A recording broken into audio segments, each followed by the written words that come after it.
വിശുദ്ധ ലൂക്ക എഴുതിയ സുവിശേഷം 2-ാം അധ്യായം 22 മുതൽ 24 വരെയുള്ള വാക്യങ്ങൾ. മോശയുടെ നിയമമനുസരിച്ച് ശുദ്ധീകരണത്തിനുള്ള ദിവസങ്ങൾ പൂർത്തിയായപ്പോൾ അവർ അവനെ കർത്താവിന് സമർപ്പിക്കാൻ ജെറുസലേമിലേക്ക് കൊണ്ടുപോയി. കടിഞ്ഞൂൽ പുത്രന്മാരൊക്കെയും കർത്താവിൻ്റെ പരിശുദ്ധനെന്ന് വിളിക്കപ്പെടണമെന്നും ഒരു ജോഡി ചെങ്ങാലികളെയോ 2 പ്രാവിൻ കുഞ്ഞുങ്ങളെയോ ബലിയർപ്പിക്കണമെന്നും കർത്താവിൻ്റെ നിയമത്തിൽ പറഞ്ഞിരിക്കുന്നതനുസരിച്ചാണ് അവർ അങ്ങനെ ചെയ്തത്. യേശുവിൻ്റെ ദേവാലയ പ്രവേശനത്തിൻ്റെ ഓർമ്മ സഭ ഇന്ന് അനുസ്മരിക്കുന്നു. പുതിയ നിയമത്തിലെ രക്ഷാകര ചരിത്ര ദൈവശാസ്ത്രജ്ഞനായിട്ടാണ് മൂന്നാമത്തെ സുവിശേഷകനായ വിശുദ്ധ ലൂക്ക അറിയപ്പെടുന്നത്.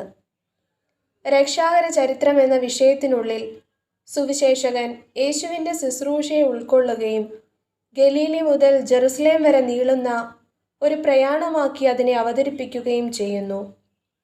ദൈവപുത്രനും രക്ഷകനുമായി യേശുവിനെ അവതരിപ്പിക്കുന്ന വിശുദ്ധ ലൂക്ക യേശുവിൻ്റെ പ്രവാചക സ്വഭാവത്തിന് പ്രാധാന്യം കൊടുത്തിരിക്കുന്നു.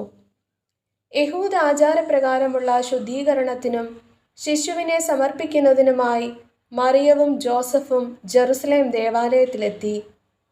മാതാവിൻ്റെ ശുദ്ധീകരണവും ശിശുവിൻ്റെ സമർപ്പണവും ലേവ്യരുടെ നിർദ്ദേശങ്ങളിൽ പെടുന്ന കർമ്മങ്ങളാണെന്ന് ലേവ്യരുടെ പുസ്തകം 12-ാം അധ്യായം 2 മുതൽ 8 വരെയുള്ള വാക്യങ്ങളിൽ നിന്ന് നമുക്ക് കാണുവാൻ കഴിയും. ആചാരപരമായ ദേഹശുദ്ധിക്ക് ശേഷമാണ് ദേവാലയത്തിൽ പ്രവേശിക്കേണ്ടിയതും ശുദ്ധീകരണ കർമ്മം അനുഷ്ഠിക്കേണ്ടിയതും. ആദ്യജാതനെ കർത്താവിന് സമർപ്പിക്കുന്ന ചടങ്ങുമായി ശുദ്ധീകരണം ബന്ധപ്പെട്ടിരിക്കുന്നു. കർത്താവ് തൻ്റെ ശക്തമായ കരത്താൽ ഈജിപ്തിൽ നിന്ന് പുറത്തേക്ക് കൊണ്ടുവന്നതിനാൽ ആദ്യജാതരെയെല്ലാം കർത്താവിന് സമർപ്പിക്കണമെന്ന് പുറപ്പാട് പുസ്തകം 13-ാം അധ്യായം 2, 12, 14 വാക്യങ്ങളിൽ നാം വായിക്കുന്നു.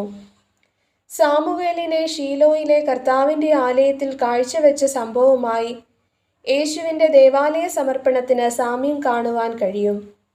കുഞ്ഞാടിനെ ബലിയർപ്പിക്കുവാൻ നിവൃത്തിയില്ലാത്ത പാവപ്പെട്ടവർ ഒരു ജോഡി പ്രാവിൻ കുഞ്ഞുങ്ങളെയോ ചെങ്ങാലികളെയോ ആണ് ദേവാലയത്തിൽ കൊടുക്കേണ്ടിയിരുന്നത്. മറിയം ദേവാലയത്തിൽ ബലിയർപ്പണത്തിന് നൽകിയത് ചെങ്ങാലികളെയാണ്. യേശുവിൻ്റെ മാതാപിതാക്കൾക്ക് ദൈവിക നിയമപാലനത്തിലുള്ള വിശ്വസ്തത, ഭക്തി എന്നിവയ്ക്ക് ഈ ദേവാലയ സമർപ്പണ കർമ്മത്തിൽ പ്രാമുഖ്യം നൽകപ്പെട്ടിരിക്കുന്നു. ശിശുവിൻ്റെ ജനനത്തോട് ബന്ധപ്പെടുത്തി മോശ നിർദ്ദേശിച്ചിരുന്ന നിബന്ധനകളെല്ലാം അവർ പാലിക്കുന്നു. ഈ വചനഭാഗത്ത് നിയമത്തെക്കുറിച്ച് 3 തവണ നടത്തുന്ന പരാമർശം ശ്രദ്ധേയമാണ്. ജെറുസലേമിനും ജെറുസലേം ദേവാലയത്തിനും വിശുദ്ധ ലൂക്ക നൽകുന്ന ദൈവശാസ്ത്രപരമായ പ്രാധാന്യവും ഇവിടെ കാണാം. സകല ന്യായപ്രമാണങ്ങളുടെയും ഉറവിടമായവൻ 40-ാം ദിവസം ന്യായപ്രമാണ പ്രകാരമുള്ള ബലിയർപ്പിക്കുവാൻ വന്നു. കാഴ്ചകളെ സ്വീകരിക്കുന്നവനായവൻ കാഴ്ചയായി സമർപ്പിക്കപ്പെട്ടു. കാഴ്ച വസ്തുവല്ല, കാഴ്ച അർപ്പിക്കുന്നവൻ്റെ മനോഭാവമാണ് പ്രധാനമെന്ന് നാം മനസ്സിലാക്കുന്നു. യാഗങ്ങൾ കൈക്കൊള്ളുന്നോൻ അമ്മയുമായി ചെങ്ങാലികളെ ആചാര്യന് സമർപ്പിച്ചു, താതൻ ചേർന്നത് കൈക്കൊണ്ടു എന്ന മാർ അപ്രേമിൻ്റെ ബോവൂസ ഈ സത്യമാണ് വിവരിക്കുന്നത്. ക്രൂബുകളുടെ മേൽ വാഹനമേറിയിരിക്കുന്നവൻ, സ്വർഗീയ സിംഹാസനത്തിലിരിക്കുന്നവൻ, ലോകങ്ങൾക്ക് മുൻപേ ഉള്ളവൻ ഇതാ ശിശുവായി മനുഷ്യ കൈകളിൽ വഹിക്കപ്പെടുന്നു. അവനെ തന്നെ അപ്പമായി മനുഷ്യർ കൈകളിൽ വഹിക്കുവാനും തനിക്കിഷ്ടമായി. അപ്രകാരം താൻ ക്രമീകരിച്ച് ശിഷ്യന്മാരെ വിശുദ്ധ കുർബാനയാകുന്ന കൂദാശ ഭരമേൽപ്പിച്ചു.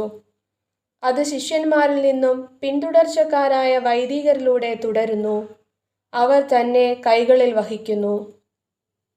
ആഗോള കത്തോലിക്ക സഭ ഇന്ന് ലോക സമർപ്പിത ദിനമായി ആചരിക്കുമ്പോൾ മാമോദീസായിലൂടെ ആത്മീയ ജനനം പ്രാപിക്കുകയും 2-ാം മാമോദീസയാകുന്ന സന്യാസ സമർപ്പണത്തിലൂടെ ഒരു ഹോമയാഗമായി സമർപ്പിക്കുകയും ചെയ്ത നമ്മുടെ ജീവിതത്തിലേക്ക് ഒന്ന് തിരിഞ്ഞു നോക്കാം.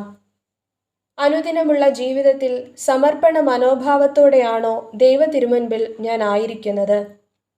എൻ്റെ ജീവിതത്തിൽ ദൈവിക മാനുഷിക സന്യാസ നിയമങ്ങളുടെ പാലനം എപ്രകാരമാണ്? ദേവാലയത്തിനും ദൈവിക കാര്യങ്ങൾക്കും കൂദാശകൾക്കും ഞാൻ നൽകുന്ന പ്രാധാന്യം എത്രമാത്രമാണ്?